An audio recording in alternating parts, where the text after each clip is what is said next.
खेल खिलाड़ी सभी युवाओं भाइयों को, भाई बहनों को, जब तक उनको उनका हक नहीं दिलवा दूंगा, चैन की सांस से नहीं बैठेगा आपका ये भाई। आज जरूरत है, मैं आज निकला हूं हरियाणा प्रदेश में, इस प्रदेश को जगाने के लिए। मेरे अंदर एक टीस है। इन नेताओं को जब मैं देखता हूं, इस पार्टियों के और नेताओं के चाटुकार और गुलाम लोगों को टिकट देकर और आपके बीच में छोड़ दिया जाता है, और आपने मजबूर होकर कोई, क्योंकि आपके पास विकल्प नहीं होता, आप उन लोगों को वे वोट देकर विधानसभा में भेजते हैं, लेकिन वो विधानसभा में गर्दन हिलाकर अपने नेताओं को और अपनी पार्टी को खुश रखने के लिए अपने मुंह को, अपनी जुबान को बंद रखते हैं। मेरा आज आह्वान और निवेदन है आप सबसे, आज पवित्र 26 जनवरी का दिन है, गणतंत्र दिवस है। उस गणतंत्र दिवस में बाबा साहेब ने हमारे संविधान की रचना हमारे देश को देकर हमारे मौलिक अधिकारों को की रक्षा के लिए उस संविधान को बनाया था। तो मैं आप सबको कहना चाहता हूं कि जब तक आप मुझे, मैं आपके बीच में निकला हूं, पूरे प्रदेश में जाऊंगा, लोगों से मांगूंगा। आज पूरे हरियाणा के लोग कह रहे हैं, मैं सबसे सुनता हूं, सबके फोन आ रहे हैं मेरे पास पिछले 2 साल से। मैं बहुत इंतजार और सोच समझकर आज इस प्रदेश की यात्रा पे निकला हूं। वादा करता हूं, जिस दिन हरियाणा प्रदेश की विधानसभा के अंदर बलराज कुंडू जैसे 40-50 डायनेमिक ऊर्जावान और गरीब किसान मजदूर के घर में पैदा हुए, जो उस तकलीफ और दर्द को समझते हैं, जिस दिन ऐसे आपके नुमाइंदे, ऐसे आपके प्रतिनिधि, ऐसे आपके एमएलए लोग विधानसभा में पहुंच गए, उस दिन आपको किसी को आंदोलन करने की जरूरत नहीं पड़ेगी। वो चंडीगढ़ में बैठकर विधानसभा में ऐसे कानून बनाने का काम करेंगे कि मेरा युवा खुशहाल होगा, मेरा कर्मचारी खुशहाल होगा, मेरा किसान खुशहाल होगा, मेरा छत्तीस बिरादरी का भाईचारा खुश होगा, मेरा गरीब दलित खुश होगा। मैं वादा करता हूं आप सबसे, ये संकल्प लेकर चला हूं और आपसे निवेदन करता हूं, मेरा साथ दीजिए, हम सब मिलकर बदलेंगे इस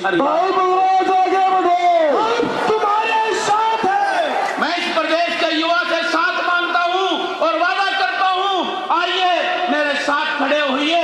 ये कारवां चलेगा यहां से, सड़क से होता हुआ चंडीगढ़, और चंडीगढ़ की कुर्सी हिलाकर वहां पर आपको बिठाने का काम करूंगा। मैं इस बात का वादा करता हूं आपसे।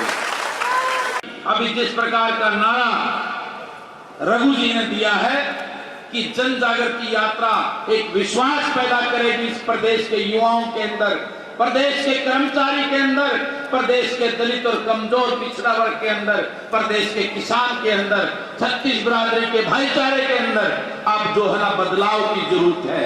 आज मेरा युवा त्रास्त और परेशान है। इस सरकार ने जिस प्रकार का खेल मेरे युवा के साथ बेरोजगारी में उनको त्रास करके जो उनके साथ खेलने का काम किया है सीईटी के नाम पर, आप सबने देखा होगा, पहले तो सीईटी का एग्जाम ना सिलेबस फाइनल कर रहे थे, ना उसका एग्जाम कंडक्ट कर रहे थे।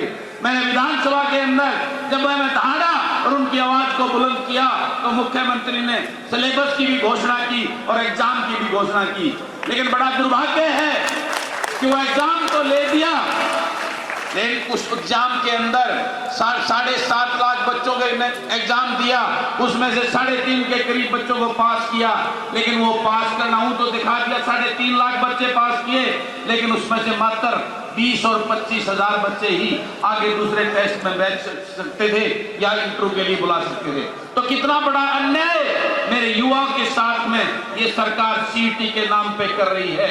मेरे हरियाणा पुलिस की ज्वाइनिंग के लिए 6600 मेरे युवा साथी वो धरने में बैठे हैं, सारी प्रक्रिया पूरी होने के बाद में उनको कोई ज्वाइनिंग नहीं दे रही। मेरी आईटी इंस्पेक्टर की बात करें, वो सारी प्रक्रिया होने के बाद में ज्वाइनिंग का इंतजार कर रहे हैं। इस प्रकार से अरे मैं वादा करता हूं आप सबसे, और आज इस जन जागृति यात्रा के शुरुआत में संकल्प लेता हूं, जब तक नहीं रोकूंगा, जब तक इन युवाओं को इनका अधिकार नहीं दिला दूंगा।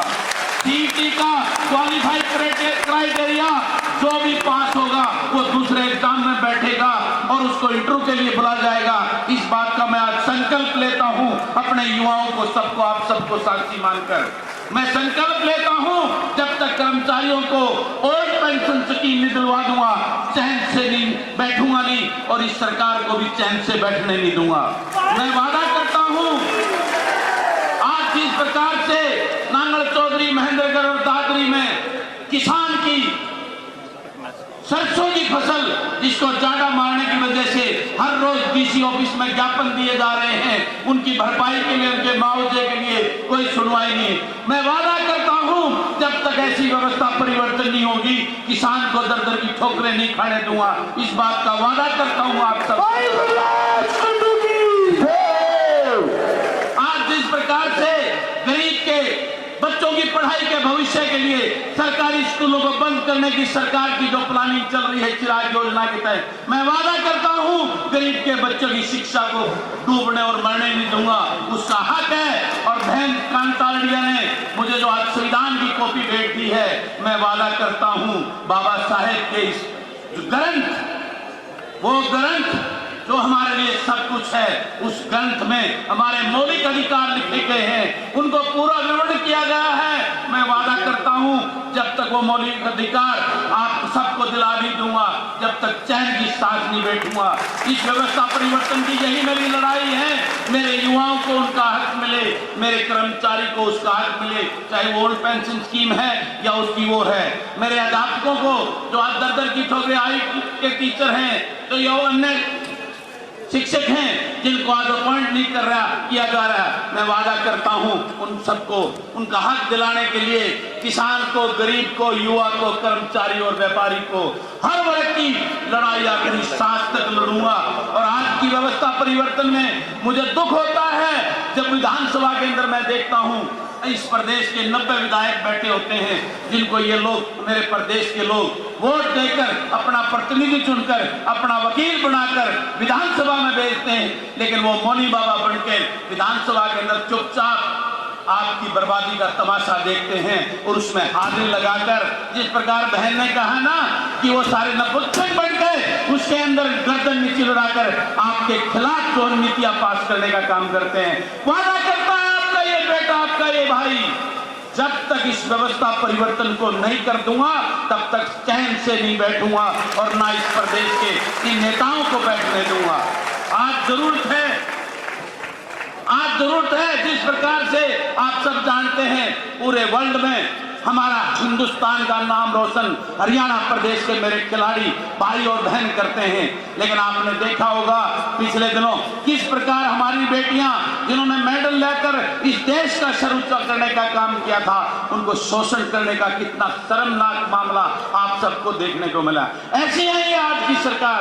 मेरे हरियाणा प्रदेश के जो मेडल लाकर उस टाइम जब वो मेडल लाते हैं, ये हरियाणा प्रदेश के नेता फोटो खिंचवाकर अखबारों में उनका बड़ी खबरें छापते हैं, लेकिन आज उनके साथ किस प्रकार का खिलवाड़ किया गया है